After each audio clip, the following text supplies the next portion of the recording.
Hai Sobat Pencinta Catur, welcome back to RL Chess. Terima kasih karena kalian sudah klik video ini. Dan supaya kalian gak ketinggalan berita terupdate dari dunia percaturan, klik tombol subscribe sekarang juga. Dan terima kasih ya buat teman-teman yang udah subscribe dan dukung terus RL Chess. Teman-teman, kembali lagi kita akan bahas Oslo Esports Cup Melweather Champion Chess Tour 2022. Nah, kita akan bahas partai Mamediarov Shahryar melawan Magnus Carlsen. Nah, kita akan melihat bagaimana sih Magnus Carlsen, kenapa dia bisa terpleset dan gagal menjadi juara di turnamen Oslo Esports Cup. Langsung saja kita bahas. Nah, Sobat Pencinta Catur, kita akan bahas dari game ketiga mereka, di mana Mamediarov Shahryar memegang buah putih, Magnus Carlsen pegang buah hitam. Oh iya, di game pertama mereka draw, game kedua dimenangkan oleh Shahryar Mamediarov, dan ini game ketiganya. Mamediarov memulai dengan D4, dijawab Magnus kuda F6, putih C4, hitam G6, putih kuda C3, hitam gajah G7, putih G3. Ya, hitam menjawab dengan C5. Kemudian putih pion D makan C5, hitam menteri A5. Ya, dengan bermain seperti ini, bahwa Magnus Carlsen menyiapkan sniper, yaitu gajah di petak G7, untuk menyerang ke petak C3. Putih gajah G2, hitam menteri makan pion C5. Putih gajah D2, hitam rokade pendek. Mengapa hitam tidak mengambil langsung menteri makan pion C4? Kira-kira apa jawaban putih, Sobat RL Chess? Ya, tepat sekali, putih akan menjawab kuda ke petak D5. Apabila dimakan, maka putih akan menjawab dengan benteng C1. Ada ancaman menteri dan mengancam gajah di petak C8. Yang pasti, ini akan kalah buat hitam. Melanjutkan jawaban gajah D2, hitam menjalankan rokade pendek. Putih jalan benteng C1. Masih ide yang sama, memberikan pion racun di petak C4, yang jika dimakan, kuda D5 akan masuk. Kemudian hitam menjawab dengan D6. Putih B3, hitam kuda C6. Putih jalan kuda F3, dan hitam menjalankan menteri ke petak H5. Manuver dilakukan oleh Magnus Carlsen dengan ide menukar gajah terang ke petak H3 dan menghilangkan gajah Fianchetto milik putih. Mamediarov menjawab dengan taktis H3. Ya, buat teman-teman yang belum tahu, Shahryar Mamediarov ini terkenal dengan gaya bermain yang taktikal. Kemudian hitam menjawab H6, putih G4, hitam menteri C5. Kemudian putih gajah E3, hitam menteri A5. Shahryar Mamediarov menjawab menteri D2. Kemudian hitam H5. Ditolak dengan G5, putih kuda D7. Putih menjalankan kuda D5, hitam menteri ke petak D8. Kemudian putih kuda D4. Hitam kuda C5. Kemudian putih jalan kuda makan pion C6. Ya, teman-teman, disinilah Mamediarov mencium weakness ya, bau. Ya, setelah kuda D7, putih menjalankan kuda D5. Lihat evolution barnya, teman-teman. Dalam posisi ini dikatakan bahwa putih slightly better atau unggul tipis. Ya, coba menukar menteri, Magnus menolak dengan menteri D8. Semisal ditukar ya, menteri tukar menteri, maka putih akan menjawab dengan kuda D2. Nah, karena ada kekuatan kuda di petak D5 ini, dan apabila terpancing dengan mengusir, maka akan melemahkan pion D6, teman-teman. Jadi Magnus nggak mau tertekan dengan seperti ini, dan dia lebih memilih menolak dengan menteri D8. Nah, melanjutkan ini, Mamediarov menjalankan kuda D4.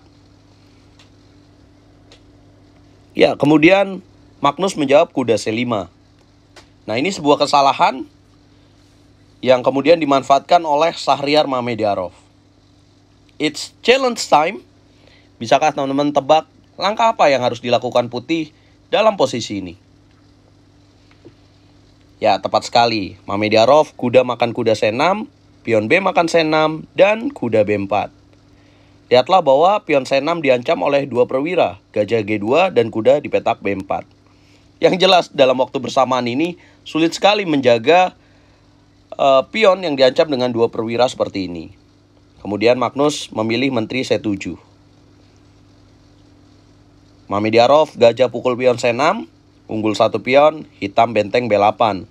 Kemudian SMP sudah makan pulang, ya karena benteng B8 ini mengancam kuda B4 dan kalau dimakan akan menjatuhkan gajah di petak C6. Kemudian hitam menjalankan A5. Putih kuda D5, hitam menteri A7. Kemudian putih rokade pendek, hitam gajah E6. Udah unggul 1 pion nih teman-teman. Lihat secara evolution bar-nya tinggi sekali untuk keunggulan Shahryar Mamediarov. Mamediarov menjalankan benteng F D1. Hitam gajah pukul D5. Kemudian putih pion C makan gajah. Hitam benteng B4 masuk, putih benteng C2. Kemudian hitam benteng C8, putih benteng DC1. Menumpuk 2 benteng di jalur C, hitam menjawab gajah E5. Kemudian putih benteng C4. Coba menjederhanakan permainan, hitam menteri B6. Putih benteng makan benteng, hitam pion A makan benteng. Kemudian putih melanjutkan dengan benteng C4, hitam gajah C3. Putih menjalankan menteri C2, hitam menteri A5. Ya, coba memindahkan menteri ke petak A5 dan mengincar pion di petak A2. Putih menjawab gajah E4 dengan ide membuang gajah makan pion G6. Ya, hitam menjawab dengan raja H7. Putih tarik gajah F3, ancam pion H5. Hitam raja mundur ke petak G8. Ya, sempat terjadi 2 langkah bolak-balik. Kemudian Shahryar Mamediarov menjawab kembali gajah F3. Dan ya, mereka tidak sepakat untuk remis teman-teman, tetapi memilih langkah berbeda di sini dengan raja G2. Kemudian hitam menjawab dengan benteng A8, ancam pion A2, putih gajah pukul kuda C5. Apa ide dari Shahryar Mamediarov dengan memakan kuda ini? Ya, dia menyiapkan ketika pion D makan C5 mendorong pion D6. Ada ancaman gajah F3 terhadap benteng A8. Kemudian ada ancaman pion D6 terhadap pion E7. Ya, jika dijawab taktis dengan benteng ke petak A7, apa jawaban putih? Maka akan makan pion E7. Jika dimakan, maka putih akan melanjutkan dengan A4, teman-teman.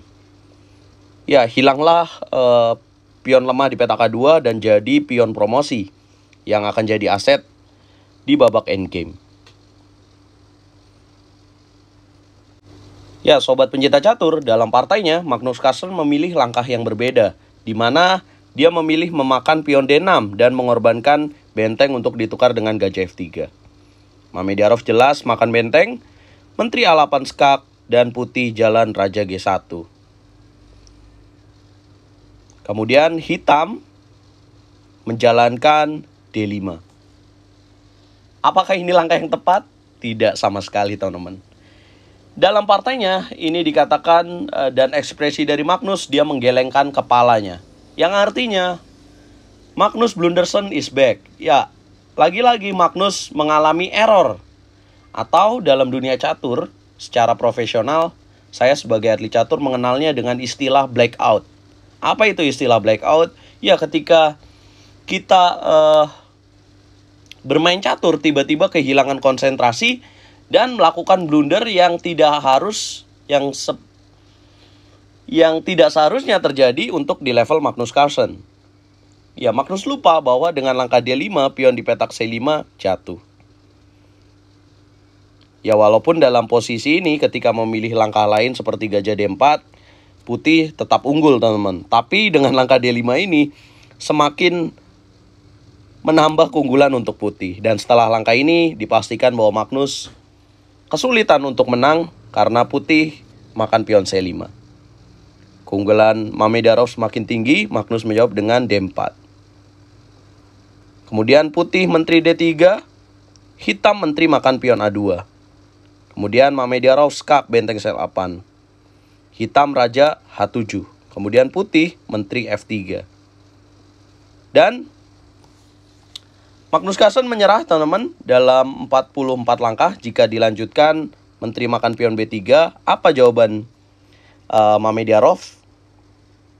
Ya, tepat sekali bahwa ada setup checkmate dengan Menteri F6 dan mati di pojok dengan benteng H8.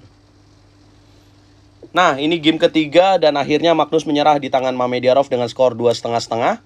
Ini merupakan kekalahan ketiga Magnus di turnamen Oslo Esports Cup Meltwater Champion Chess Tour, di mana dia dikalahkan oleh Lee Kwang Lim, Jordan Van Forest, dan terakhir oleh Shahriar Mamediarov. Banyak yang memprediksi bahwa Magnus akan cukup mudah menang dengan Mamediarov, dan dia akan merebut gelar juara Oslo. Tapi nyatanya, Magnus berada dalam fase yang membuat dia harus blunder lagi, teman-teman. Nah, ada apa sebenarnya dengan Magnus? Mengapa dalam turnamen ini dia sering sekali terlihat error dan blunder, dan sering menggelengkan kepalanya seolah dia tidak percaya bahwa itu bisa terjadi dengan dirinya. Kira-kira ada faktor apa nih, teman-teman? Coba berikan komentar kalian. Yang pasti pada akhirnya dengan kekalahan ini Magnus harus rela finish di tempat ketiga. Tempat pertama diperingkati oleh Duda Yankitov, tempat kedua Lee Kwang Lim, dan Magnus dengan 12 poin berada di tempat ketiga. Duda dengan 14 poin, Lee Kwang Lim dengan 13 poin. Dan tempat keempat ada Praggnanandha Remesbabu. Itulah yang terjadi sobat pencinta catur. Apakah ini alarm bahaya untuk Magnus Carlsen? Dan apakah Magnus sudah menemui kejenuhannya dengan dunia catur? Yang pasti ikutin terus pergerakan dari Magnus Carlsen dalam dunia catur dan ikuti update dari berita catur hanya di YouTube RL Chess. Terima kasih buat teman-teman yang udah ngikutin Oslo Esports Cup di YouTube RL Chess. Dukung terus channel ini untuk terus berkembang. Dukung terus RL Chess, Catur Yes Indonesia Jaya.